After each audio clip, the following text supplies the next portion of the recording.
You know that feeling during a big game? The streets go quiet. Everyone's glued to their screens. Group chats are exploding. People are yelling at their TVs like the players can actually hear them. And depending on how it goes, that final score can either make someone's entire week or completely ruin it. But here's the thing. In those same neighborhoods, in those same apartments, there are people scrolling past all the sports updates without even pausing. They see the excitement, the posts, the reactions, and they just feel nothing. No pull. No curiosity. No emotional investment whatsoever. If that's you, this isn't about what's wrong with you. Because nothing is.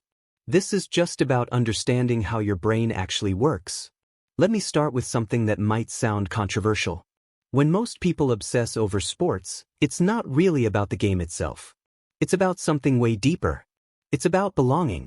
Think about it. Sports give you an instant identity. You don't have to go searching for community or meaning or connection. You pick a team, and suddenly you're part of something. You've got a shared history with millions of strangers. A language only you all speak. An automatic we. And when people watch sports, something fascinating happens in their brains. They're reacting to the crowd energy, the tension, the collective experience. Even if they're sitting alone on their couch, their brain is processing it like a social event. Like they're part of the tribe. But if you don't care about sports, that whole mechanism just doesn't activate. The excitement stays on the outside. It never becomes personal. Watching a team doesn't make you feel bigger or more connected. It doesn't add anything to your sense of self. And honestly, that tells us something important about what motivates you. Sports fandom runs on what psychologists call shared achievement. It's this ability to feel genuinely proud of something you had zero part in. When your team wins, your brain releases the same chemicals as if you actually won something yourself.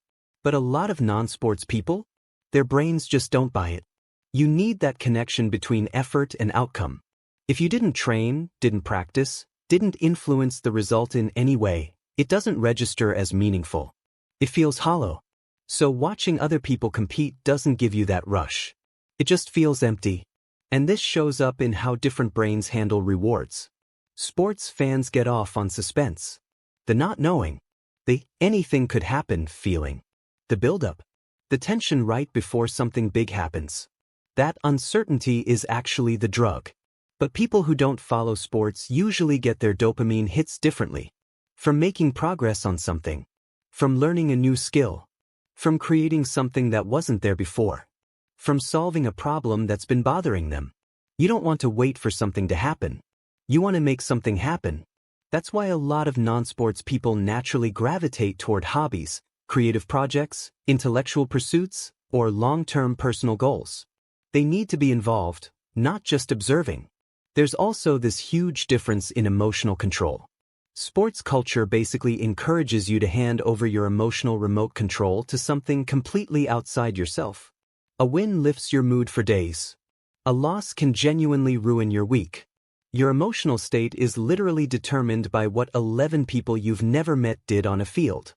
People who don't obsess over sports tend to protect that space more carefully.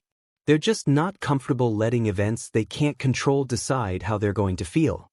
And that's not being cold or disconnected. That's having boundaries. Interestingly, a lot of non-sports people report feeling more emotionally stable day to day. Not as many extreme highs. Not as many crushing lows. Just more steady. Now, let's talk about a huge misconception. Not caring about sports absolutely does not mean you don't care deeply about things. It just means you care differently. Instead of spreading your emotional energy across huge public spectacles, you invest it in fewer, more personal things. Specific people in your life. Ideas you're passionate about. Creative work. Your values. Goals that actually matter to you. Your empathy isn't loud and public. It's focused and intentional. There's actually research showing that people who aren't into sports often score higher on measures of curiosity and introspection. They tend to look for meaning internally rather than externally. Not in the spectacle, but in the experience itself. And sometimes there's a backstory here too. Maybe sports spaces felt unwelcoming when you were younger. Maybe the competitive atmosphere felt aggressive or performative. Maybe the whole culture just seemed exhausting to navigate. Or maybe none of that happened and you just genuinely never felt drawn to it. All of that is completely valid. Because lack of interest isn't the same as lack of depth.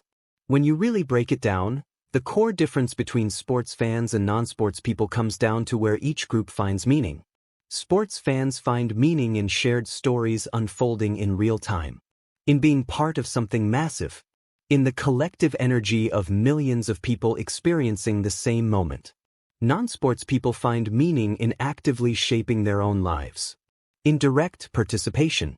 In creating their own narratives rather than following someone else's. One group finds purpose in watching. The other finds it in doing. Neither is better or worse. They're just fulfilling different psychological needs. And that's exactly why sports conversations can feel so strange if you're not into them. It's not because you're somehow disconnected from what makes us human. It's because your attention and emotional investment are just allocated elsewhere. Your brain finds its meaning in different places. So if you've ever felt weird or broken for not caring about sports, here's what you need to know. Your brain isn't missing anything. It's not malfunctioning. It's just wired to seek fulfillment differently. You don't build bonds through teams. You don't outsource your emotions to game outcomes. You don't look for meaning in spectacle and noise. You find it in intention. In deliberate choices about where your energy goes. And honestly, in a world that's constantly screaming for your attention, constantly trying to get you emotionally invested in things you can't control, there's something quietly powerful about knowing exactly what actually deserves your focus.